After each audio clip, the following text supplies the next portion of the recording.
Christmas. It's what I'm starting to hear. The whispers reach in my ears of warm intentions. Oh, Christmas. Witajcie w najnowszym filmie na moim kanale. Kolejny vlogmas, to już 6, jak dobrze liczę. Tak, dzisiaj wychodzi 5, jutro jest 6. Miałam większą ilość vlogmasów przednagrane i zmontowane specjalnie, żeby się nie śpieszyć. No i niestety, jak to życie bywa, nie, że to byłoby przez moją koleżankę, ale po prostu wtedy, kiedy ona przyjechała, to już na to nagrywanie i montowanie nie było tyle czasu, plus plany się tak pokiepściły, dlatego że miał być to taki codzienny vlog, ale jak się rozgadałam z koleżanką, to do kamery tak naprawdę w ogóle nic nie gadałam. Więc wyszły takie vlogmasy, jakie mamy. Mam nadzieję, że Wam się i tak podobają, że lubicie też takie filmy. Przyznaję się, że mam niezły bałagan w całym mieszkaniu. Aż głupio mi się do tego przyznać. I dlatego też pomyślałam, że zamiast gotować w tym bałaganie, najpierw posprzątajmy, a potem dopiero gotujmy. Więc dzisiaj jest Clean With Me. Myślę, że to będzie pierwsze Clean With Me, dlatego że jest to już takie świąteczne sprzątanie. W weekend w ogóle chcę wystroić nasze mieszkanie razem z moim mężem, razem z moim Eliaszem. Zrobimy sobie gorącą czekoladę i będziemy ładnie obstrajać mieszkanie, żeby to jakoś wyglądało wszystko na te święta, więc liczę na to, że mi się uda po prostu. Dlatego teraz właśnie już zaczęłam ściągać, jeszcze przed makijażem, zaczęłam ściągać pościel, zaczęłam ogarniać już co nieco. W ogóle mam coś takiego ciekawego, jeszcze tego nie próbowałam, więc zastanawiam się, czy dzisiaj tego nie spróbować tak troszeczkę.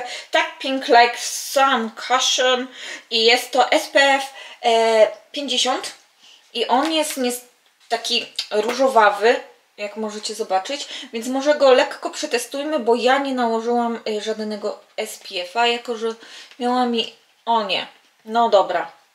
To chyba bez później podkładu może być lekkim problemem, jeżeli chodzi o kolor, bo możecie zobaczyć.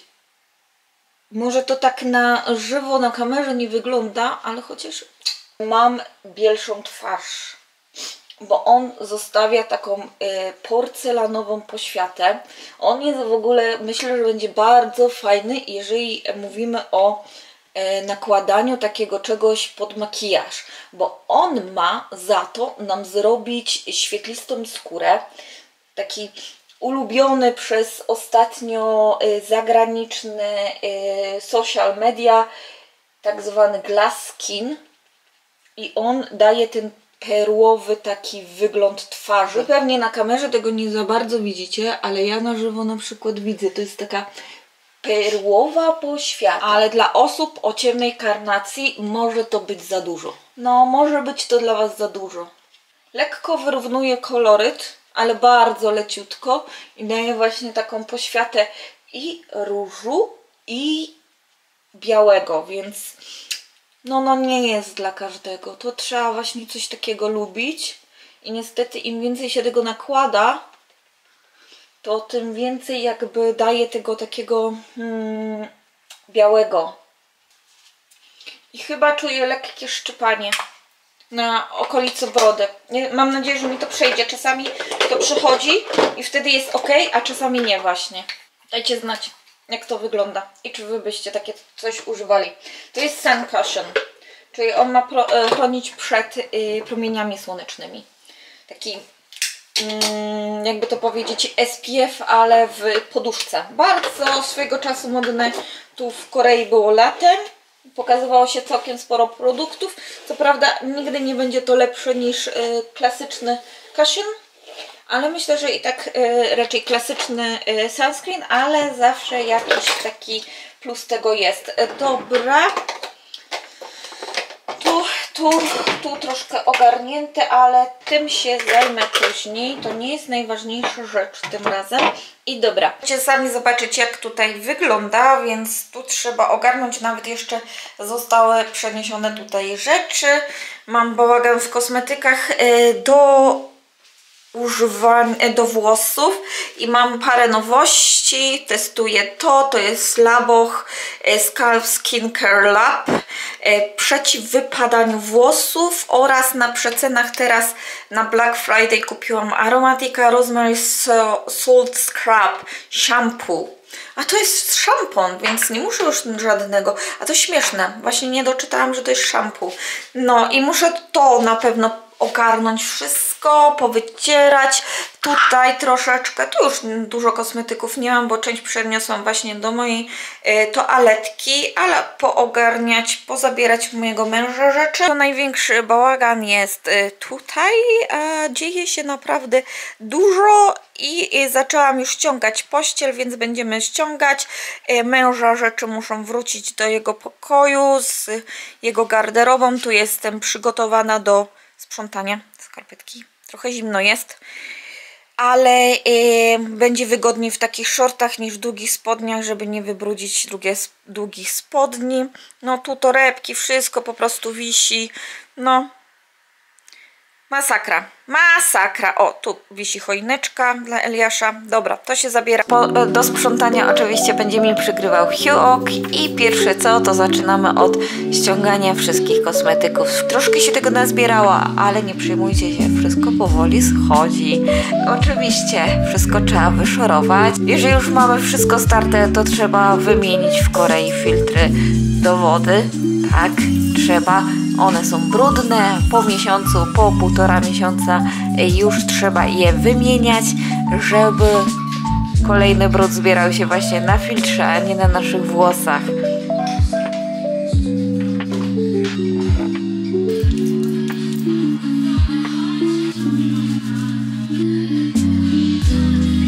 Łazienka już prawie gotowa, więc poukładam jeszcze sobie półeczkę. Nie wiem, jak wy układacie, ale ja najczęściej układam także pielęgnacją.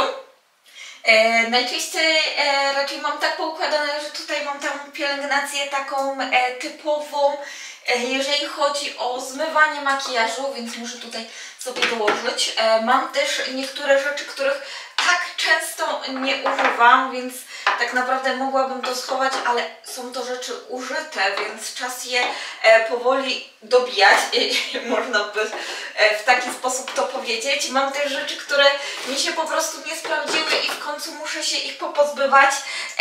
Nie wiem, czemu nadal je tutaj mam, ale wiecie, mam, bo mam i czas je może jak na razie schowam tutaj, a potem je po prostu w jakiś sposób możliwe, że komuś oddam. Mam też oczywiście moje kubeczki. Ja tutaj w Korei używam kubeczków menstruacyjnych, dlatego że te jednak koreańskie nie do końca mi zdają egzamin i wolę ich po prostu nie używać. Tych na przykład padsów. Nadal niestety są problemy z tamponami, więc jeżeli używacie, to najlepiej zaopatrzcie się przed wyjazdem. Tutaj także mam część do zmywania. Tutaj jest olejowa część, a tu jest część właśnie żelowa, żele, które częściej po prostu używam.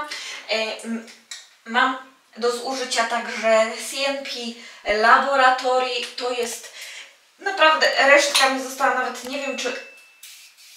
Tak, resztka mi została, więc jeszcze ją tu zostawię. Jakieś sunscreeny, które muszę po prostu oddać.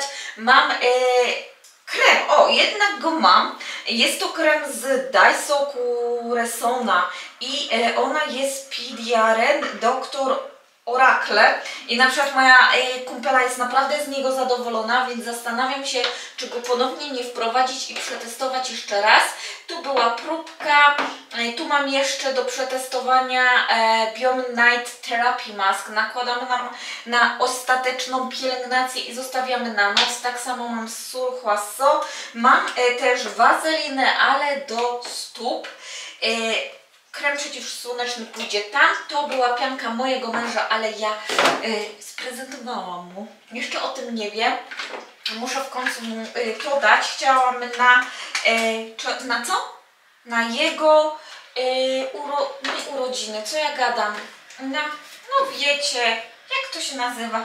Na Mikołajki chciałam mu sprezentować. Jezu, nawet nie mogę się wysłowić, widzicie? No i wtedy mu to sprezentuję na Mikołajki. Tu jeszcze mam takie, które się po prostu nie trzymają pionu, więc mam w kubeczku, żeby się właśnie trzymały. I tu jeszcze jakieś też pozostałości. No, dużo tego nie ma tu w tym miejscu, ale za to mam wszystkie kosmetyki tam i już właśnie tam będziemy się powoli zbierać. Łazienka jest posprzątana. Musi teraz trochę z tej wody obschnąć, bo jak wiecie, koreańskie łazienki są te wet, czyli mokre, całość jest mokra, można lać wodę wszędzie. W odpowiedzi pewnie na Wasze pytanie, czy takie mokre łazienki są bezpieczne, myślę, że tak. Te wszystkie kontakty są specjalnie zabezpieczone, żeby właśnie woda tam się nie wkradła. Mamy tutaj wodoodporne właśnie meble, jeżeli chodzi o te tutaj, więc nawet można te szafki lać wodą i nie powinno się nic stać. Wszystko, większość jest pod pewnym skosem, żeby także woda się zlewała do odpływu. Do tego jeszcze ta cała elektronika, gdzie wzywamy na przykład kiełbisiel, czyli ochronę, gdzie możemy otworzyć drzwi, także jest wodoodporna, więc większość wszystko możemy lać. Nie musimy się przejmować tym, że prąd może nas popieścić. Moim zdaniem jest to bardzo wygodna łazienka, jeżeli chodzi o sprzątanie. Polubiłam sprzątać, chociaż nadal nie jest to moja najprzyjemniejsza rzecz. Chyba nie wiem kto uwielbia sprzątać łazienkę, ale jeżeli ktoś tutaj jest w tym gronie, to dajcie mi znać, z chęcią się dowiem, kogo mamy tutaj w naszym gronie, który lubi sprzątać łazienki. Ja nie jestem jej fanem. Dobra, teraz czas poukładania tego wszystkiego. Ja dorzuciłam także do łazienki właśnie taki sprzęcik do oczyszczania, zlewania wody właśnie w kolorze niebieskim. W Korei ogólnie, jeżeli chodzi o toaletę, to właśnie toaleta jest odkryta. Mało kiedy znajdziemy właśnie taką w całości zabudowaną. Jeżeli tak, to już najczęściej mieszkania po remoncie, ale te są otwarte, co nie do końca mi się podoba. Jakbym robiła remont, to bym się naprawdę zastanowiła, czy ją nie zabudować.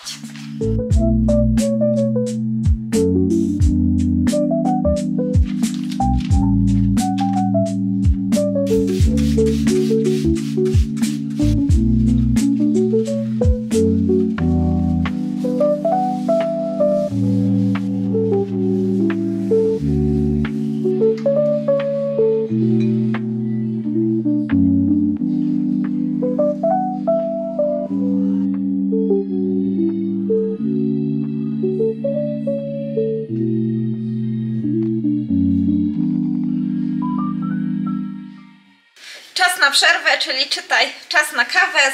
Zrobię sobie szybką kawę. Przy okazji muszę poskładać pranie. Mam troszkę sporo do poskładania. Trzeba to zorganizować, żeby zrobić miejsce na kolejne pranie, więc jest to jedna część sprzątania. Troszkę zajmująca czasu, ale przy okazji napiję się kawy, chwilę odpocznę i wtedy ruszam dalej. Jest godzina 12:45, troszkę późno, ale już mam posprzątaną łazienkę, którą posprzątałam naprawdę porządnie, oraz sypialnię zaczęłam, zrobiłam pranie, powiesiłam poprzednie, więc jest trochę roboty, ale na spokojnie wszystko dzisiaj postaram się jak najwięcej zrobić. Na pewno zakończę dzisiaj sypialnię, poskładam to pranie i zacznę może albo kuchnię, albo salon. Jedno z dwóch rzeczy, ale na pewno dzisiaj sporo zrobię. Liczę na to. Dzięki za pomoc. Kawa.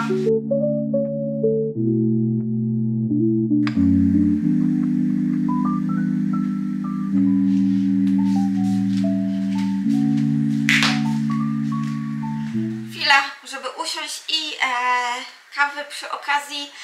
się napić i pomyślałam, że może zróbmy sobie taki już całkowicie tematyczny filmik. Przepraszam Was za bałagan, ale nadal jestem w trakcie sprzątania. I tak pomyślałam, że może porozmawiamy ogólnie o sprzątaniu i jak Koreańczycy postrzegają sprzątanie. Może nie mam aż tak dużej wiedzy, dlatego że w wielu domach koreańskich nie byłam, ale moje takie ogólne spostrzeżenia, bo za każdym razem się dziwię w pewnych aspektach, a czasami rozumiem, o co chodzi. Taka anegdotka, jak na przykład się dopiero co przyprowadziliśmy do Korei, w Mokpo zamieszkaliśmy, to pamiętam, że moja teściowa zakupiła różne rzeczy właśnie do sprzątania i pierwszą podstawową rzeczą, jaką zakupiła, to były wet tissue, czyli te chusteczki mokre. Dla mnie to było takie zdziwienie, bo ja raczej w Polsce przy sprzątaniu raczej nie korzystam z wet tissue. Używam na przykład jakiejś szmatki, używam rzeczy, które są dodatkowo, które mogę zużyć, woda i tym podobnego, a tutaj w Korei często właśnie są używane te mokre chusteczki prawie do wszystkiego. Wycierania kurzu, zmywania podłogi. Naprawdę jest to rzecz, która w Korei jest must have, jeżeli chodzi o mieszkanie i sprzątanie w mieszkaniu. Ja raczej właśnie używam takie rzeczy, które znam z domu, czyli jakieś szmatki, ściereczki, do tego woda z płynem, środki czystości. Tutaj właśnie duży nacisk nakładają na wet tissue i schodzi ich tego multum. Kolejna rzecz, która tak bardzo mocno mi zapadła w pamięć, to to, że jeżeli teściowa była i zakupiła, to kupiła te takie krótkie szczotki. Co się później okazało, wydaje się, nie były w ogóle inne dostępne. Ja szukałam naprawdę długo, żeby kupić taką długą, taką jaką kojarzycie w Polsce, miotłę, coś takiego typu, a tutaj było ciężko dostać i dostaliśmy takie bardzo króciutkie, niskie, które po pewnym czasie zmiatania na przykład całego mieszkania, bo wtedy jeszcze nie mieliśmy odkurzacza, zajęło nam długo, a drugie co, kręgosłup mi już padał po chwili. Nie wiem, jak Koreańczycy sobie dają radę z sprzątaniem z takimi malutkimi miotełkami. Wiem, że to już się na pewno zmienia. Na przykład teraz w Daiso są na spokojnie dostępne takie długie zmiotki, ale wcześniej, jak na początku tutaj zamieszkaliśmy, był to bardzo duży problem, żeby takie znaleźć. Druga rzecz, nie było takich klasycznych mopów. Mopy takie klasyczne mogliśmy zamówić na przykład na Coupang, a w Daiso raczej to nie było takie ogólnodostępne. Były te takie mopy, które ja chyba już nie mam, z tego co kojarzę, ale były takie, gdzie się zakładało mokrą chusteczkę, właśnie taką dużą mokrą chusteczkę i tą mokrą chusteczką ścierało się podłogę, jak się zabrudziła, to się wyrzucało, wymieniało się na kolejną. No, takie mało ekologiczne, ale na szczęście zaczyna to się zmieniać i w Daiso także już możecie dostać klasyczny taki zwyczajny mop z wymiennymi wkładami, który ja sobie zakupiłam tutaj właśnie po to, żeby zmywać podłogę, kiedy muszę tak bardzo dojechać do takich miejsc, gdzie mój odkurzacz na przykład sobie nie daje rady, to taki mop właśnie używam. Nie używam tych z mokrymi chusteczkami, chociaż muszę w końcu zużyć te, które mam, które teściowa zakupiła mi właśnie przy przeprowadzce. Nadal są tutaj, bo ja ich po prostu nie używam, nie jestem ich fanką, dlatego one sobie tak leżą i czekają na dobry moment, kiedy ja w końcu je zużyję.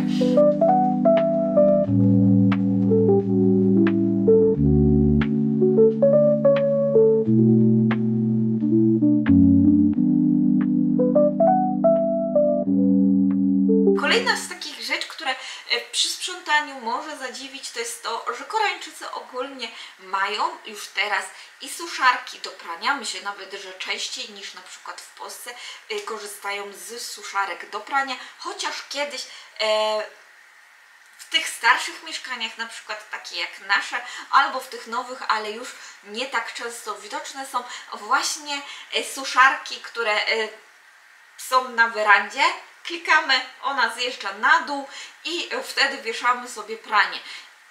Bardzo korzystane kiedyś w czasach właśnie bardziej naszych rodziców. Myślę, że jeszcze niedawno, jakieś 10-15 lat temu, dużo częściej były korzystane, ale teraz często są likwidowane albo w ogóle z nich nie korzystają. Teraz każdy nowożeniec albo przy każdej przeprowadzce raczej zakupywane są suszarki i mamy wtedy suszarkę u góry i na dole pralkę, albo tak jak ja, ale nie tak często mamy suszarkę, pralkę razem. Wcześniej na przykład pralki były często takie od góry i co najlepsze, nigdy nie była tam w nich podgrzewana woda. Często wodę ciepłą była brana ta, która leciała w kranach, co ja nie byłam za dużym fanem, dlatego że te pralki często nie dopierały. Wiem, że na pewno już to się zmieniło i te nowsze generacje są dużo lepsze, ale na przykład ta, którą myśmy mieli w Mokpo, bo taką mieliśmy w Mokpo, niestety nie dopierała, do tego była niedoczyszczona. Ta pralka była naprawdę w pewnym momencie brudna, my do końca nie wiedzieliśmy, jak z niej korzystać, mój mąż także, więc przez moment się bardzo denerwowaliśmy, bo wiele prania wychodziło brudnych, co okazało się, że właśnie pralka była niedoczyszczona, dawno nieużywana.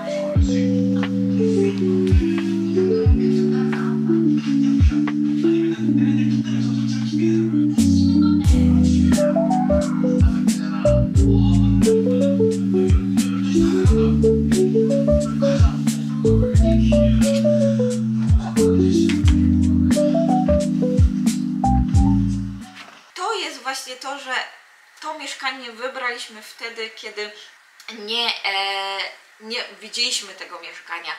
Zamówiliśmy sobie, zarezerwowaliśmy sobie to mieszkanie, daliśmy jakby nadpłatę i niestety to mieszkanie dużo miało minusów. Właśnie jeden z tych minusów, ale to już bardziej koreańskich, jeżeli na przykład jesteście w Korei, przeprowadzacie się do Korei, to tak naprawdę większość wynajmowanych mieszkań długoterminowo jest bez wyposażenia.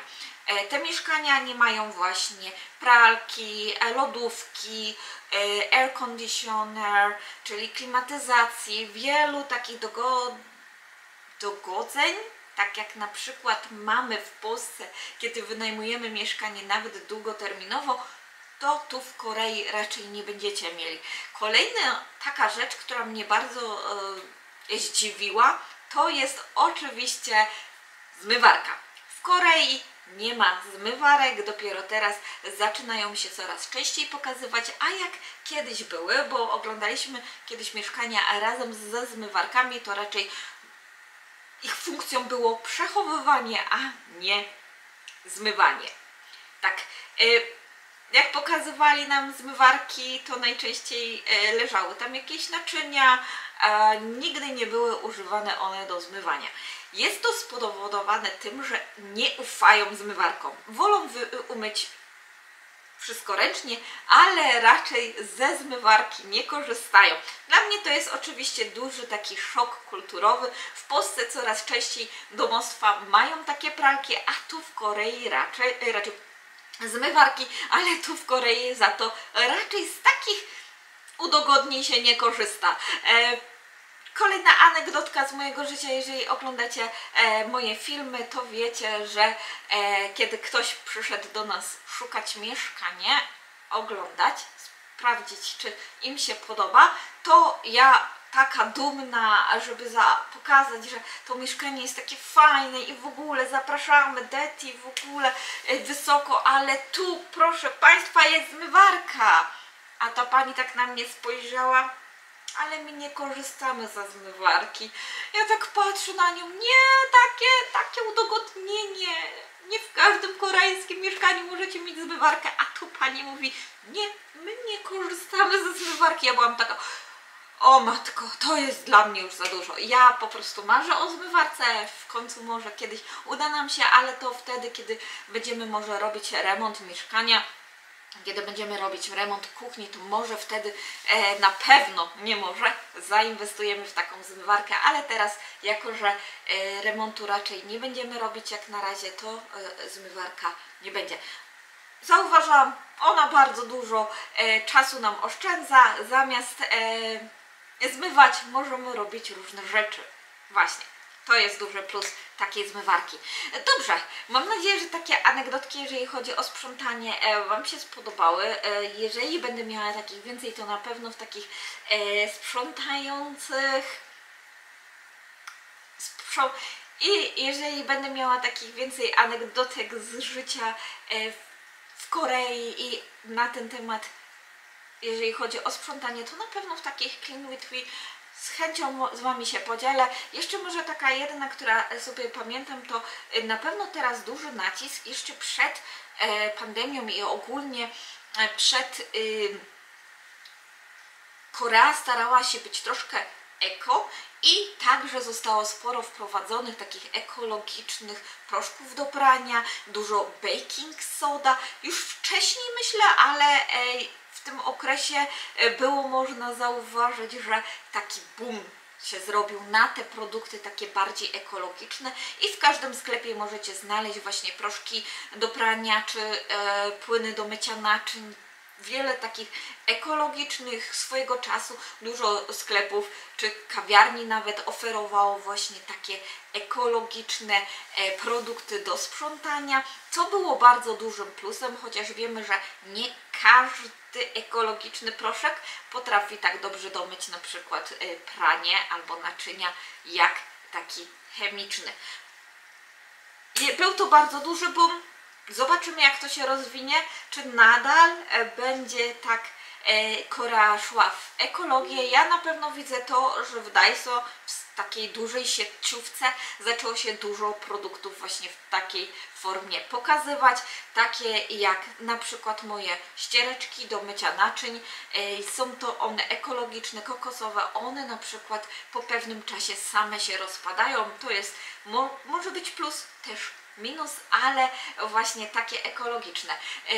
Coraz częściej właśnie pokazują się takie mopy do czyszczenia podłogi, które są do ponownego użytku, nie z wet tissue, więc kolejna taka rzecz, która jest bardziej ekologiczna. Zobaczymy, będę na pewno obserwowała i jeżeli będą jakieś nowinki, to się z Wami z nimi podzielę. Ja się rozgadałam strasznie dużo, więc teraz zabieram się za kawę, za układanie prania i może pooglądam sobie jakąś ramę. Chciałam Wam pokazać, co dzisiaj na obiad. Będą papryki nadziewane, tak zwane dolma. Zobaczymy, czy będą takie pyszne, bo nie jestem pewna. Mówią, że się ugotują, że się zrobią ryż, ale takie mam kiepskie uczucie do tego. Przeczucie, uczucie. Może w jakiś sposób inny powinnam to jeszcze. Patrzcie, jak ładnie wyszło. Dałam troszkę za dużo soli, bo już smakowałam sos i niestety wyszło trochę za bardzo solone, ale ogólnie ładnie to wygląda. W środku. I żeby nie było, wegetariańskie jest, więc nie ma mięska. Zobaczymy, jak to smakuje.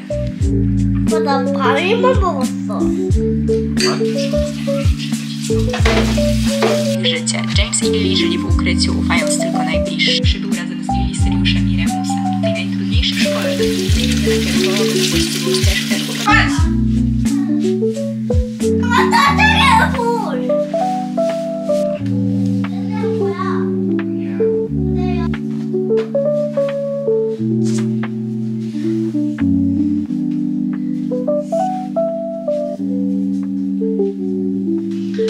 Mam już sypialnię całą posprzątaną. W ogóle jaki fajny kącik się tutaj w tej sypialni zrobił. Dużo lepszy niż na przykład tu były te rzeczy, a rzeczy przyniosłam tam i tam, tak, że będę na przykład nagrywała moje stylizacje. Patrzę się w obiektyw, bo sprawdzam, jak to w ogóle wygląda. Interesująco, ciekawie. większość rzeczy mam poogarniane. Jeszcze chciałabym jedną zrobić rzecz, ale właśnie myślałam, że będę miała taki nie słoiczek, a jak to się nazywa? A może mam słoiczek, więc może teraz to zrobię. Poczekajcie. Dobra, a co chciałabym zrobić? Mam tutaj lustro i tak sobie pomyślałam, że fajnie by wyglądało, jakby na tym lustrze na przykład jakieś kwiaty były. Więc pomyślałam, że kupię coś takiego. Sznurek ten jutowy, bo jest naturalny, będzie całkiem spoko wyglądać. I kiedyś widziałam, jak właśnie obtoczyć taki zrobić wiszący dzbanuszek i tam wsadzić takie moje szczepki, które potrzebują, jakby to powiedzieć, ukorzenienia. I tak stwierdziłam, że tam by mogło się super ukorzeniać, tym bardziej, że dzisiaj widziałam, jak ładnie słońce zaświeciło, więc jest to kolejny pomysł. No, ale nie mam jak wyciągnąć początek. Nie wiem, gdzie jest początek. To jest to. Właśnie. Gdzie jest początek? Powiecie mi, gdzie? O, jest. Jest znaleziony początek. Może znajdę. Wiem, że widziałam kiedyś to na Pinterestie i nawet z tego, co kojarzę, sobie to zapisałam, tylko bym musiała sprawdzić. Nie wiem, jak długie powinnam to mieć, więc zrobię aż tak długie. Ale i tak zużyje się połowę tego sznurka, a właśnie na to, żeby zrobić w ogóle ten uchwycik. Jest to trochę skomplikowane, ale chyba źle nie powinno wyjść. Dobra. No wiecie co? Musiałam z 2-3 razy powtórzyć, żeby mi to wyszło. A wyszło w taki sposób. Jest troszkę nierówne i jakieś takie niemrawy. Ale to chyba dlatego, że jednak jakoś tak inaczej to powinno być naciągnięte, tak mi się wydaje. Tutaj troszkę za dużo, tam troszkę za mało naciągnięte, więc chyba będzie trzeba trochę jeszcze popracować nad techniką tego wszystkiego, bo raczej nie powinno to być takie ponaciągane w zły sposób, ale jak na razie musi to mi wystarczyć. Ja jestem zadowolona, to najważniejsze. Poćwiczę, następnym razem zrobię troszeczkę lepiej, mam nadzieję. A teraz po prostu wrzucę tam kwiatka, który musi się ukorzenić i będzie sobie wisiał. Przy okazji jeszcze dokupiłam parę takich ozdób. Mam, co prawda, to jest pomysł od Klaudii. Klaudia zrobiła u siebie w mieszkanku taką ozdóbkę i ja od niej ściągnęłam, bo kupiła takiego fajnego krasnoludka. Bardzo fajnie wygląda. Ja na początku nie byłam pewna, bo przy tym świetle dajsowym on bardzo taki był jaskrawy, taki nie do końca fajny. Tutaj jeszcze chyba muszę obciąć metkę, która też tak słabo wygląda i położę go na takim drewnianym podkładzie. Czemu oni tak brzydko to przykleją? No oczywiście, brzydko. Ja nie wiem, te firmy naprawdę muszą te metki tak... Ach, no teraz się już zdenerwowałam. No, muszą tak brzydko je przyklejać za każdym razem, no po prostu i one ciężko schodzą, potem to wszystko jest takie brudne i zamiast być ładne wygląda jak, no i jeszcze trochę. I postawię to na podstawce i przy okazji mam nie tylko tego krasnoludka, ale także zakupiłam sobie dzbaneczek, on 1000 kosztował. Jeszcze był taki różowy, ale ja za różem nie przepadam, więc postawię tą dwójkę razem na takim podkładce z wazoniczkiem. Chciałabym dokupić tutaj jakieś fajne ozdoby, ale to myślę, że skoczę do Modern House w przyszłym tygodniu, tak myślę, i wtedy po prostu przystroję to w taki sposób, dlatego że w Daiso są takie ładne ozdóbki, ale raczej są ozdóbki, ale nie takie ładne, jak ja bym oczekiwała. Brzmi to trochę tak górnolotnie, ale chodzi o to, że po prostu nie do końca mi się podobają, bo wyglądają bardzo tak sztucznie. Oczywiście cena gra rolę, ale jednak te w Modern House, tak jak już wcześniej kiedyś Wam wspominałam, bardziej mi się podobają. Dobra, idę tu dolać wody, chyba doleję z akwarium, bo to wtedy kwiaty ładnie tak po prostu obrosną. Ja chciałam Wam podziękować za dzisiejszego vloga, bo to już jest koniec tego vlogmasa. Ja muszę go iść montować w końcu, żeby jutro mógł wyjść dla Was. Przepraszam, jestem taka czerwona, ale już tak troszkę zmęczenie mnie bierze, niestety. Dlatego się zastanawiam, czy nie opuścić jakiegoś vlogmasa, może niedzielnego. Zobaczymy, czy mi się uda wszystko nadrobić i po prostu nie przemęczyć się, bo to ma być przyjemność i dla Was, i dla mnie do przygotowywania się świąt. Zobaczymy. Dziękuję Wam bardzo. Zapraszam do polajkowania, subskrypcji kanału i będziemy się widzieć kolejnym razem. Pa!